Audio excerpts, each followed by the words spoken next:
જય શ્રી કૃષ્ણ મિત્રો, આજે આપણે સાંભળીશું દયાળુ વૃદ્ધ મહિલા।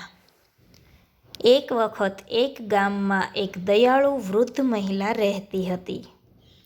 તે દરરોજ ગામના બજારમાં જતી અને ગરીબ લોકોને ભોજન આપતી હતી। એક દિવસ એક ભિખારી ગામના બજારમાં આવ્યો। તે ખૂબ જ ભૂખ્યો હતો અને તેને કંઈ ખાવાનું નહોતું। દયાળુ વૃદ્ધાએ તેને ભોજન આપ્યું અને તેને પાણી પણ પીવડાવ્યું। ભિખારી ખૂબ જ ખુશ હતો અને તેણે વૃદ્ધાનો આભાર માન્યો। ભિખારી ગામના બહાર જતો હતો ત્યારે તેણે એક ઝાડ નીચે એક નાની બાળકીને રડતી જોઈ। ભિખારીએ બાળકીને પૂછ્યું કે તે શા માટે રડી રહી છે। બાળકીએ કહ્યું કે તેના ઘરે ગઈ હતી પરંતુ તેનું ઘર ખાલી હતું। તેના માતા પિતા ઘરે નહોતા। ભિખારીએ બાળકીને તેની સાથે લઈ જવાનું નક્કી કર્યું। ભિખારીએ બાળકીને તેની ઝૂંપડીમાં લઈ ગયો અને તેને ભોજન આપ્યું। બાળકી ખૂબ જ ખુશ હતી અને તેણે ભિખારીને આભાર માન્યો। ભિખારીએ બાળકીને એક નામ આપ્યું, ગૌરી।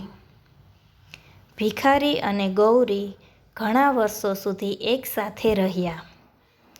ભિખારીએ ગૌરીને ભણાવી અને તેને એક સારું ભવિષ્ય આપ્યું। ગૌરી મોટી થઈ શિક્ષક બની। તેણે ગામના બાળકોને ભણાવ્યા અને તેમને સારું ભવિષ્ય આપ્યું। ગૌરીએ ક્યારેય ભિખારીને ભૂલી નહોતી।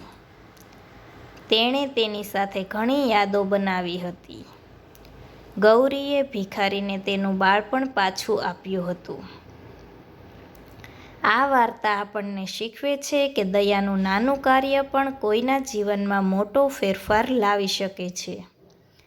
આ વાર્તામાં દયાળુ વૃદ્ધ મહિલાએ જરૂરિયાતમંદ બે લોકો પ્રત્યે દયા બતાવી અને તેણીની દયાએ તેમના જીવનને વધુ સારા માટે બદલી નાખ્યું।